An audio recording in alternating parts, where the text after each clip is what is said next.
Good afternoon, vinyl community. This is DJ Reed.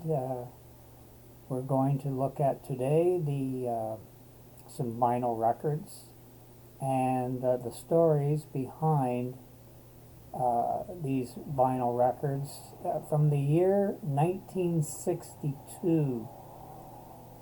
This was a year of transition for the Beatles. They started at the Cavern in Liverpool, and they were taken overseas on their fifth trip to Hamburg, Germany, where they played at different gigs in Hamburg. 800 hours in 3 months. A lot of live gigs, a lot of fun, and they really performed well. They were becoming a cohesive group by then. And they had signed a contract with Brian Epstein, their manager, and Brian got them involved with a contract with Parlophone, EMI Parlophone. So by the fall of 1962, they were going to record music.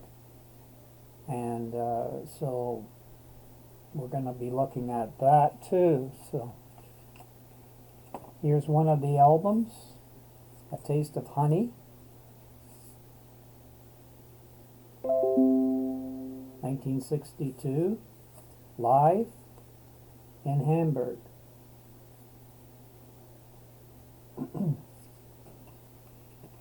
Here's the album, Taste of Honey.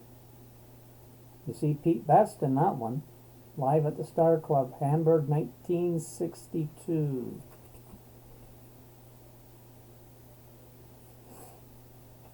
And another great record I got is A Work in Progress. And I like this title, The Beatles, A Work in Progress. And there's Ringo now. So you have some Pete Best, some Ringo. Then the decision time was on. Who do we have for our drummer? In 1962, Brian Epstein and the other three Beatles made a decision. They kicked out Pete Best from the group and made Ringo Starr their main drummer. And there's the record. The Beatles' Work in Progress. What a beautiful record that is.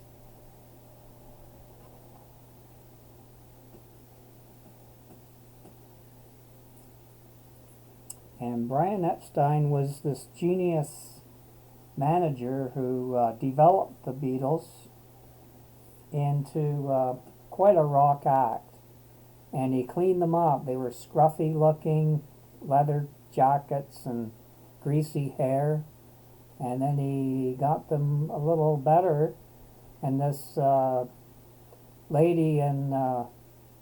this young lady in Germany saw the Beatles so scruffy, and then she cleaned their hair up, gave them the mop top look, and her name was Astrid Kirchner, and she gave the Beatles their mop top look, and it was all clean and puffy, and it was the mop tops, the Beatles' new wave of, and then fans worldwide, some of these guys would wear the mop top look too, to emulate the Beatles look, and so that was big. But the whole thing was changing, the look of clothes. Now they were in suits and ties, nice dressed look, the Beatles boots, and classier look. And their songs were better. They were a little more efficient. They weren't as quirky on stage. They were a smooth delivery band, and they were fine-tuned into in their songs. So 1962 produced some pretty nice singles, really. we had the first audition, and they did this one in 18 takes, Love Me Do, on the Parlophone label. There you are, Love Me Do. And then the flip side, P.S. I Love You. They weren't all that happy with Ringo's drumming, so Ringo played tambourine, and he played maracas. Andy White was the main drummer on that single. Here's another cover of Love Me Do, P.S. I Love You single, and the back side's the same. That's an American release on the Tolly Records. Nice big lettering on Tolly. That's a U.S. pressing. That's identical to the original.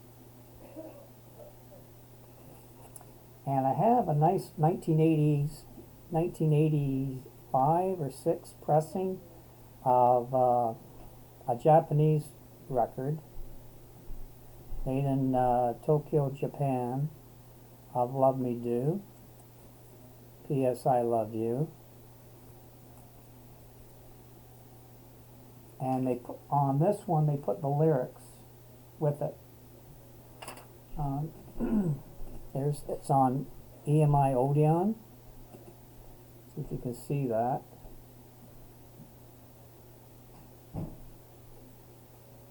It's kind of dark, but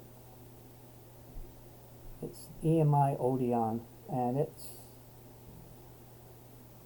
as I showed you before, this is one of their live cuts they did.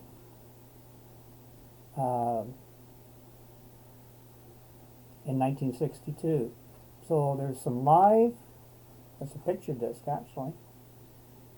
So there's some live and studio cuts. It just kind of resembles the what they were doing back then in 1962. And in closing today, I would like to show you my top 10 list of 1990 of my favorite Beatles songs of the top 10. This is when I was 38 years old, and 1990. There you are. There's the top 10 Beatles songs that I picked of all time. 10, She Loves You. 9, All You Need Is Love. 8, A Hard Day's Night. 7, Let It Be. 6, I Want to Hold Your Hand. 5, Something from Abbey Road. 4, A Day in the Life, Sgt. Pepper. 3, Yesterday from the Help album. And then number 2, Revolution. And number 1, Hey Jude. And those are from the Past Masters Volume 2. Or you can get it on the Hey Jude album also. So that's my top 10. So that's my little show today. I just wanted to talk about the 1962 recordings.